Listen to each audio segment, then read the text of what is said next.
Rion Dia, 1775. Okay, we got an E4, E5 opening. Get a Ruy Lopez.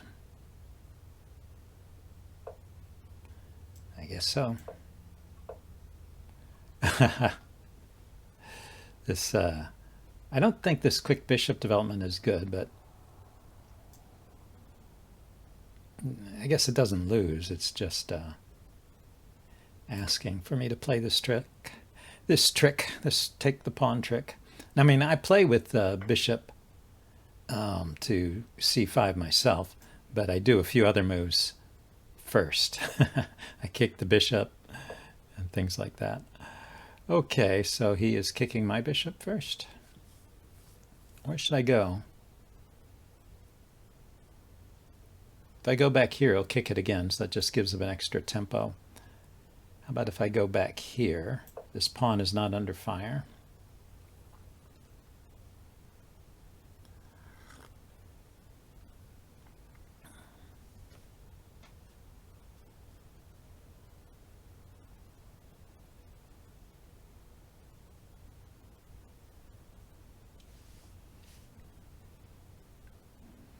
So it's not like I've refuted that opening, but I think it still leaves white in a pretty good position.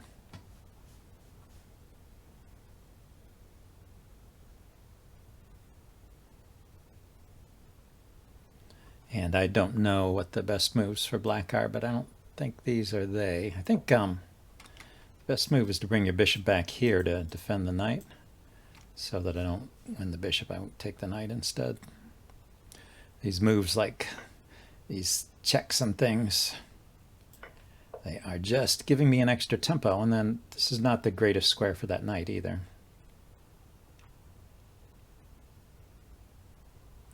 Can bring his knight out here and attack my pawn, but let's go ahead and get castled. I mean, look at my development. I've got castled, I've got two pieces out, I have the center, and he hasn't castled, and he has only one piece developed. And he played a pawn move. There's a guy who doesn't worry about quick development. So what should I do? This bishop can't be developed here or here. Should it go out on the other side?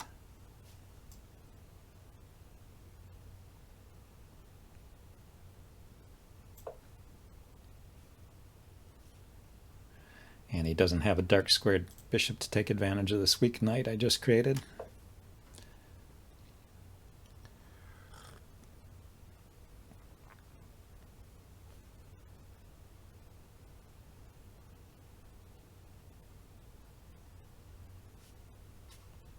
Yeah, bishop here is looking at this weak pawn here. Yes, he can play that. So this is defended.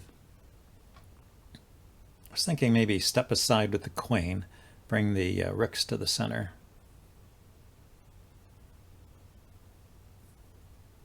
And then push here.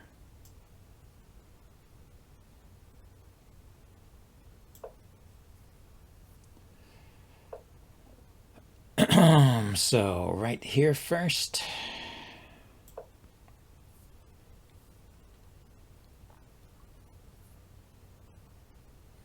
I guess I have to move this bishop out of the way before pushing this pawn really helps.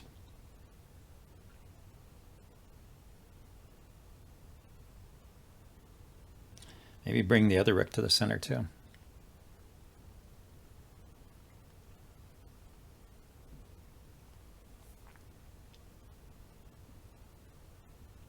Well, I don't know. The trouble with making so many moves of preparation is it does let him catch up. He managed to get castled. There. So let's trade off that bishop. He'll take back with a knight. And then I can kick the knight, and the knight has to go back where it came from.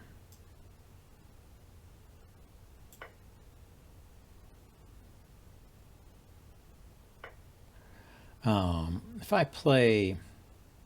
No, I can't play e5 first because he can actually take it, so I have to kick first.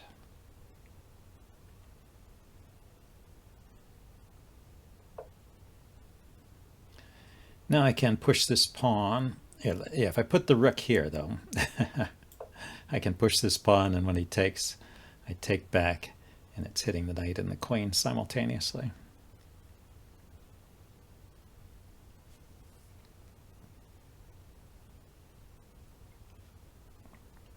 You know what I mean? This rook. This rook. Oops. This rook.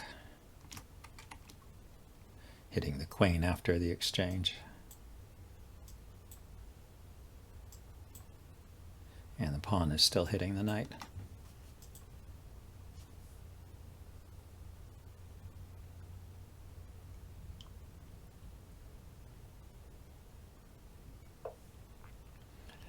Okay, so yeah, he's picking at my sore spots here.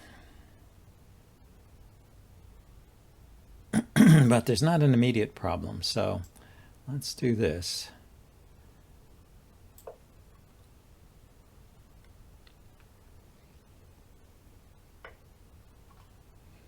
Yeah, this is what I thought he couldn't do. And this 2 pieces under attack. So, he can block, okay. Yeah, you do have to be aware of things like that. So he's got the 2 knights there. Let's, rather than trade the knight, I could trade the knight and give him an isolated pawn here, but I can't immediately win that pawn. But I could put my knight here.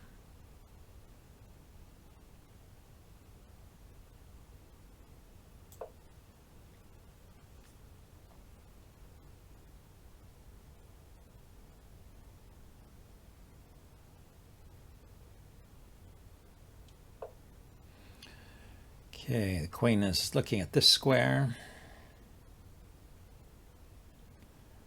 The knight could go here or here, maybe.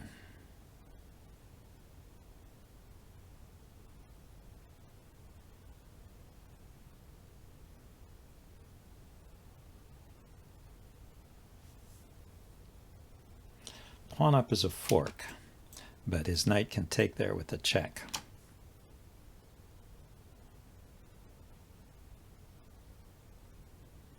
And then I can move my king up, but and he has to move his queen.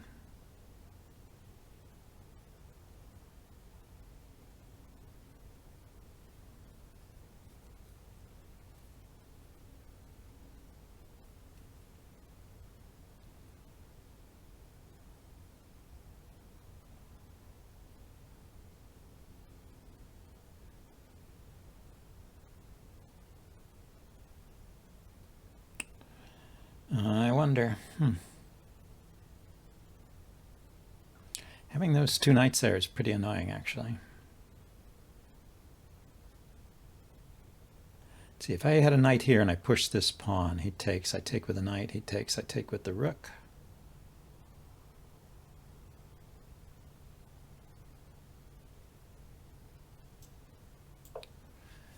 And I'm hitting this pawn over here. I don't know, it's so tempting to try and make a move like this work, but I didn't see it working. You can take with the knight, I take back. You could sack the exchange and then sack the knight, but then what does that do? Yeah, he can play that, but is that really good?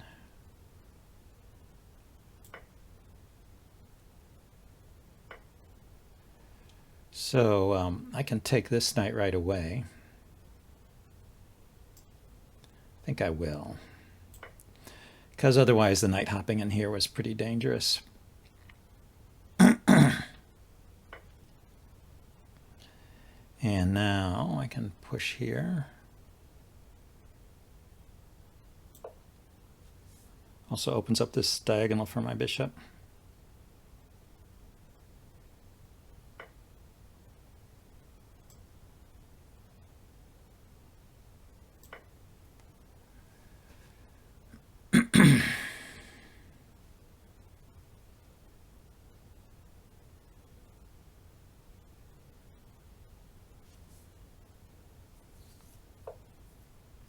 He goes there. Well, how about if I go here with my queen? That stops him from giving me a check.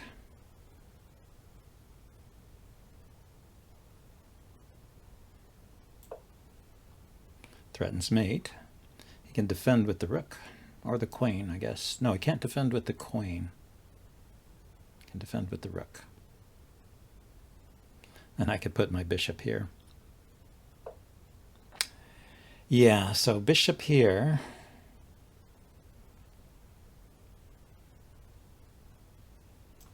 Okay, I'm low on time. Taking advantage of the pin.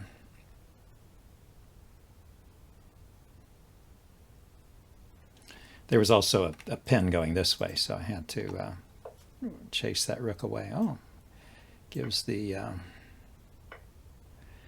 it back, huh? So I'm a knight up now.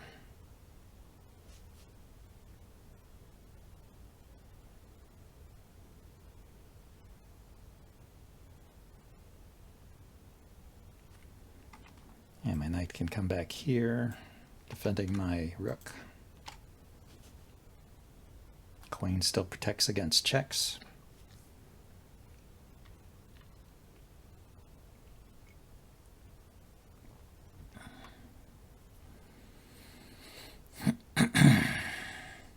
Yeah, I could maybe even move the knight here, hitting his queen. Okay, he moved his queen.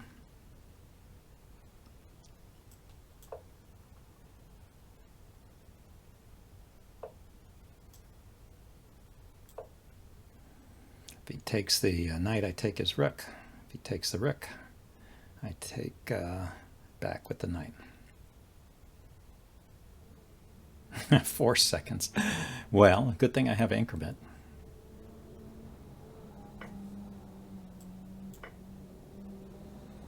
And I'm still protected against checks, so let's go mate him next.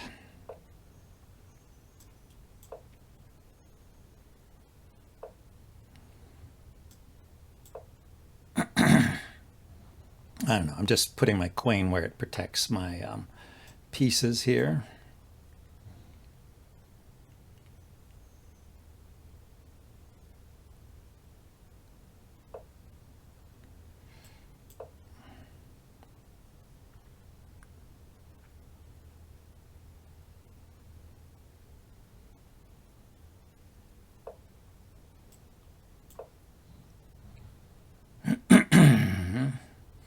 Dare you push that pawn again? He does, huh? Oof, what a pain. Still threatening mate, I think. Oh, he can take there. Oh.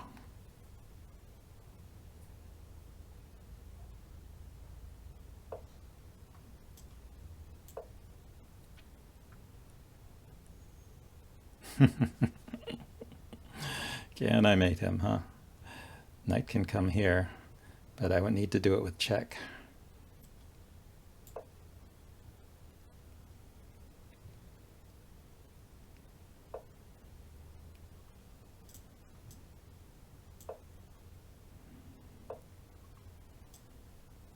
We're getting there. We are getting there. These 2 queens are out of play. That was a nice one. I have to say. I liked that one. Okay, well, let's see if we can play a rapid game. Try and cool down a little after that. Intense Ruy Lopez.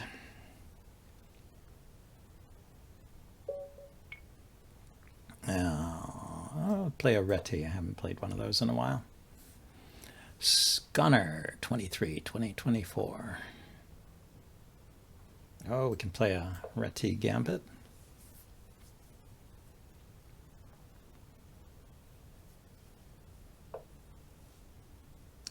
He didn't take, he didn't push, he defended.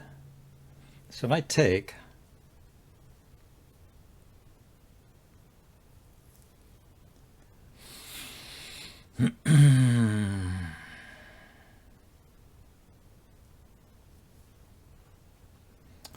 let's fianchetto this bishop.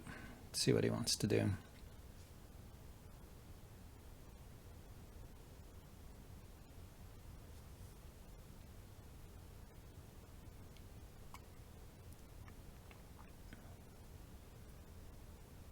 Pushing might be the best move there, but he is keeping the tension. I will stop him from pushing now.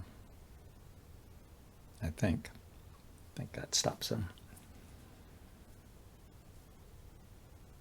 He can just take, of course, and leave me with the c-pawn there.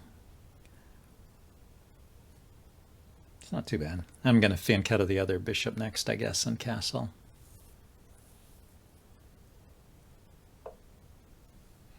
And he's playing it pretty close to the vest himself. I don't see any great tactics here.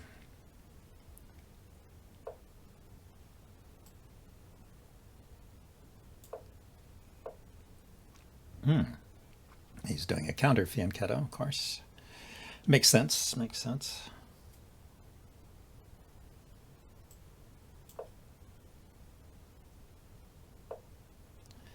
Now, I think, I've been waiting for him to take all this time. Should I still do that? Or should I take? If I bring my knight out, it blocks the bishop. I could bring my knight out to d2 by pushing the c-pawn.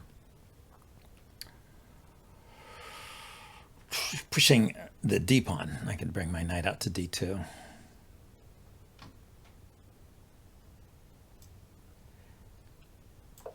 Yeah, let's go ahead and do this. Let him take if he wants to open up that diagonal. And he says the same to me. Let me take if I want to open up things. So the development is pretty even in this game. Both castle, 3 pieces developed. The knight still to come out. In fact, yeah, it's pretty symmetrical except for the position of his dark squared bishop.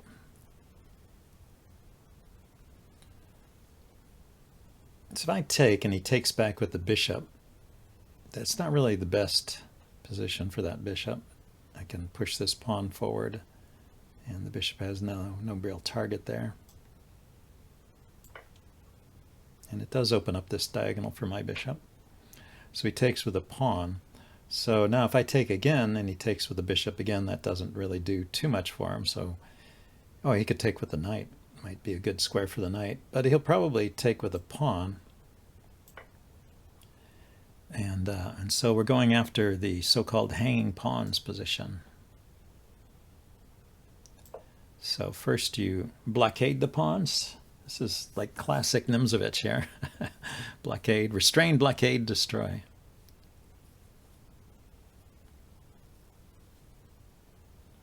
And I put the 2 rooks opposite the hanging pawns. They're called hanging pawns because they don't have pawns to support them. They don't support each other. They're 2 abreast. They control squares, so they're powerful from that point of view, but they can come under fire.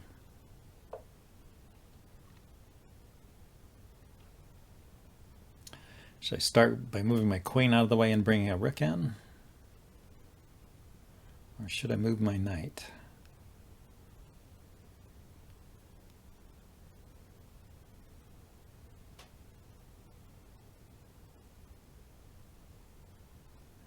I like the idea of bringing a rook here first to apply some extra restraint before I develop this knight. And maybe it'll help me get an idea of where to put this knight. Let's see. I should have checked this diagonal here. That might be a problem. Okay, but he's saying no dice with the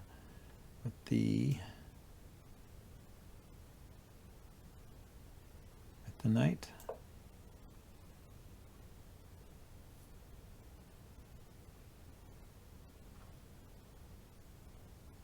This is defended by the bishop, but when I bring this knight out here, there will be an attack there.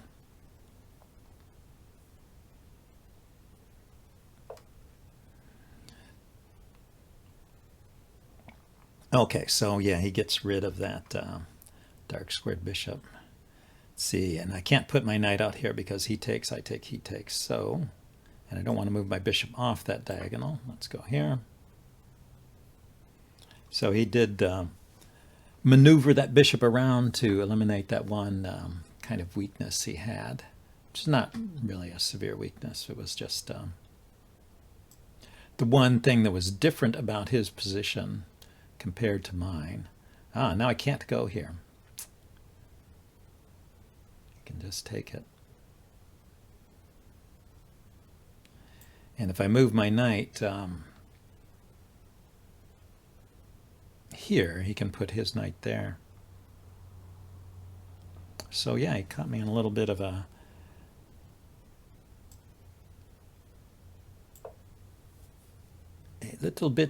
a tangle here.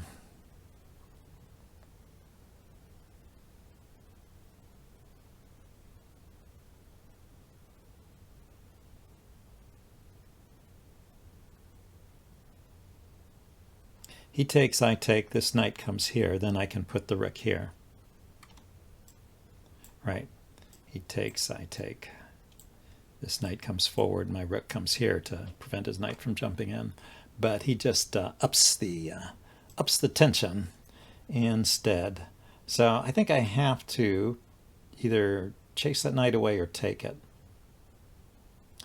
I guess this move is aimed at discouraging f3. f3 and the knight has to move. Where does it go? It goes here, I take it. It takes, I take back.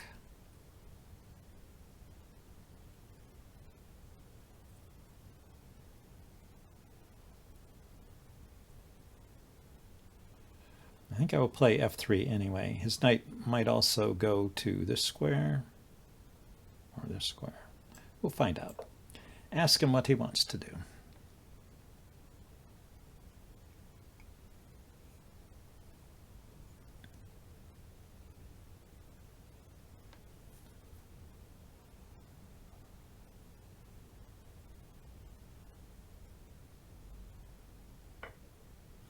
He just takes, yeah. So now I'm thinking maybe I can push this pawn.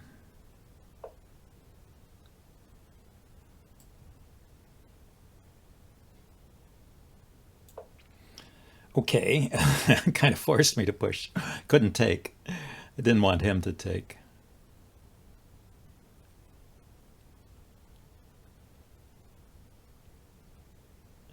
And if he pushes this pawn again, it'll be isolated because this one is restrained. So, yeah, Nimzowitsch talks about this, the hanging pawns. One transformation of that pawn structure is to go to blockaded security. They now, this pawn defends this one. And so they're harder to attack, but they're more static. So pros and cons. And he's trying to force that through. So let's kick that knight immediately. You can push the pawn. I can step up. Or I could just take his knight and bring my rook over.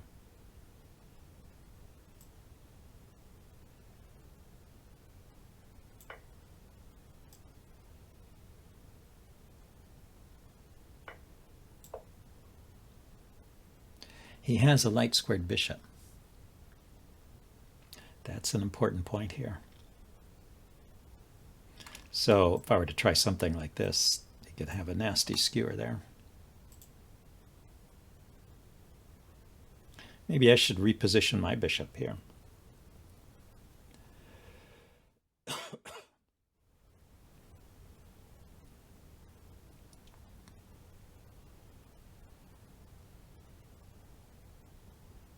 Because it's not really, speaking of blockaded security, this is not really blockaded. There's open spaces in front of them. They're still under restraint, but not under blockade.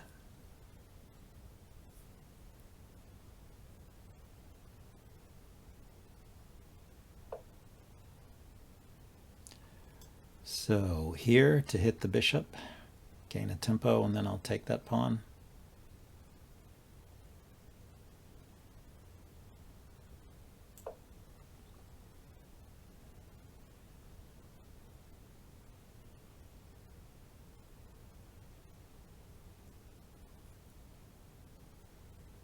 Oh, the bishop can come here. I don't know why. I thought for a second, thought at first he couldn't do that.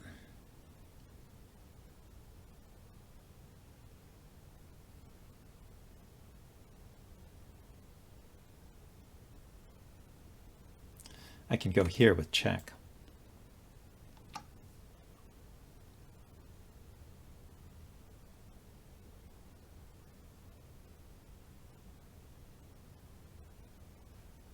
Yeah, maybe that's a better response.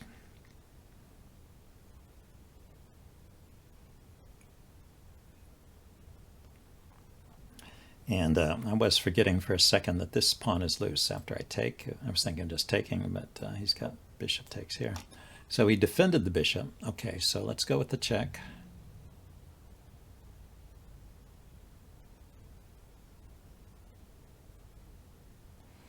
Or not. Should I leave that in reserve?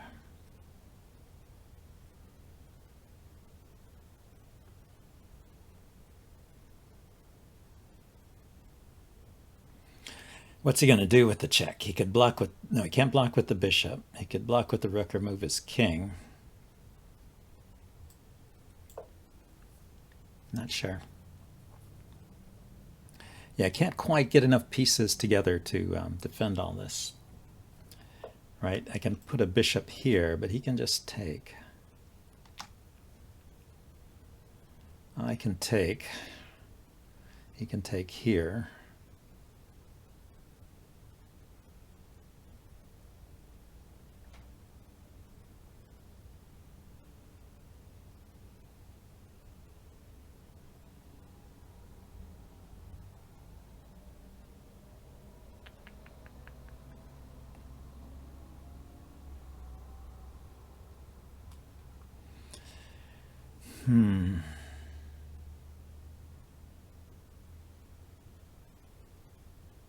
Is there some good move after he takes here?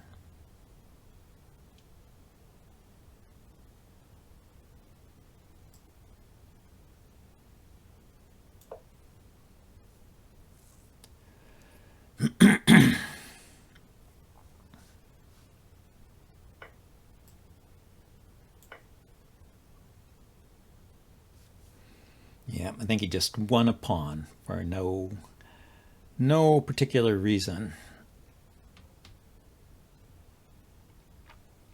It was a weakness caused by when I moved this bishop here.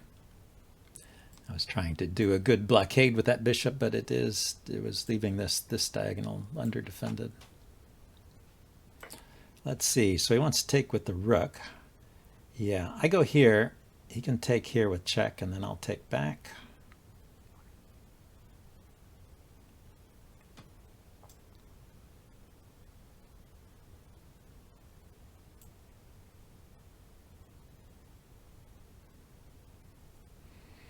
I could also go here.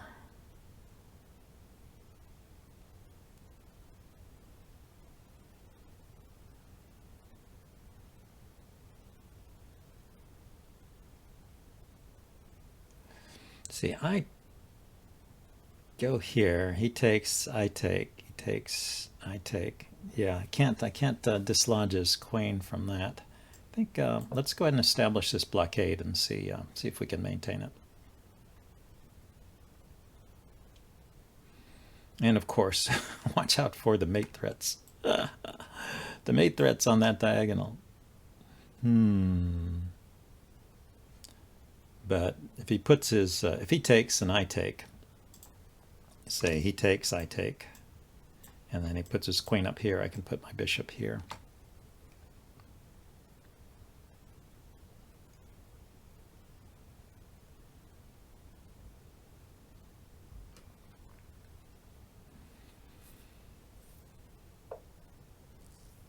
So he did none of the above. He did leave himself open to a fork here, but does he have a big threat? He does have a big threat because he can put the queen there.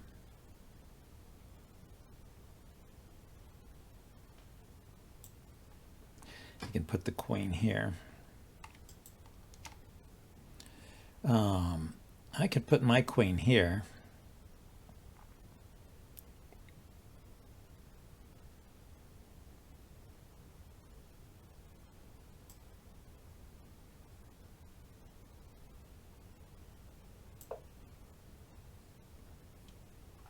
Threatens this rook, threatens mate. Prevents the queen from going here. Well, doesn't prevent it, it just forces a trade. And then I've got the fork here with my bishop.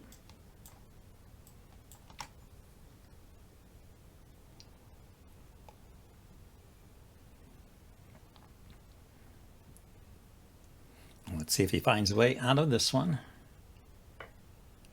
Takes a pawn. Whoa.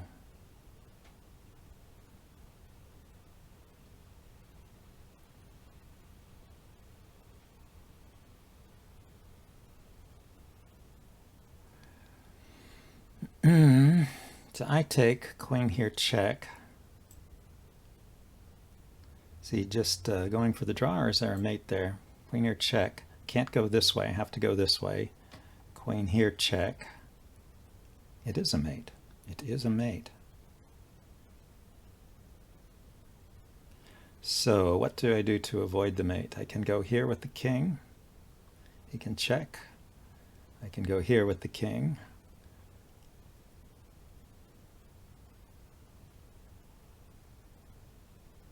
Yeah, he found a way out of it. There was just a moment I could get here to if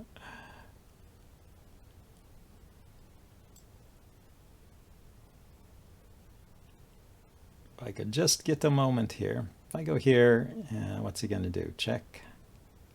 Or is he going to come in with the queen?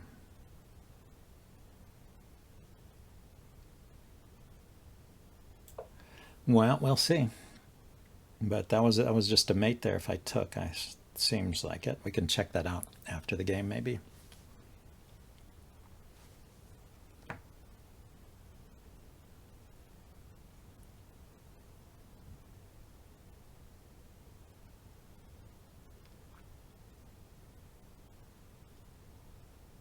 My plan is just to keep walking with my king.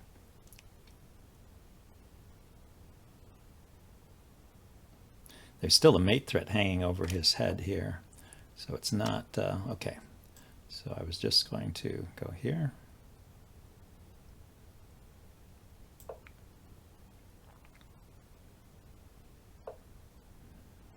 And I was going to go here. Has he got an idea here with the bishop? He has to keep checking me. Oh, he has the mate. He has the mate. Let's go to the analysis board. So if we back up, yeah, starting from this point, what I thought was, if I take, he takes with check, and there's nowhere for me to run. His bishop's covering this square, queen there. So I go here. He goes here with the queen. And now there's no way to block. I have to go back here, and then this is mate. So let's back up. I think if we're at this point where he's just sacrificed his rook, I think, well, yeah, it's already a mate in 3 no matter what I do. So there was no helping it. I tried king f1, and he went queen here, and then I went king e2. He went rook there, and then, yeah, wherever I go. Well, there was only one square to go, and that's mate. So this was a really nice move, this, if we back up here. Yeah, rook takes g3 is a mate in 4, and if he doesn't play rook takes g3, I'm actually winning because I have threats against him too. So kind of a tightrope game. Well, that was a couple of interesting games. Hope you guys enjoyed it. I'll see you next time. Bye now.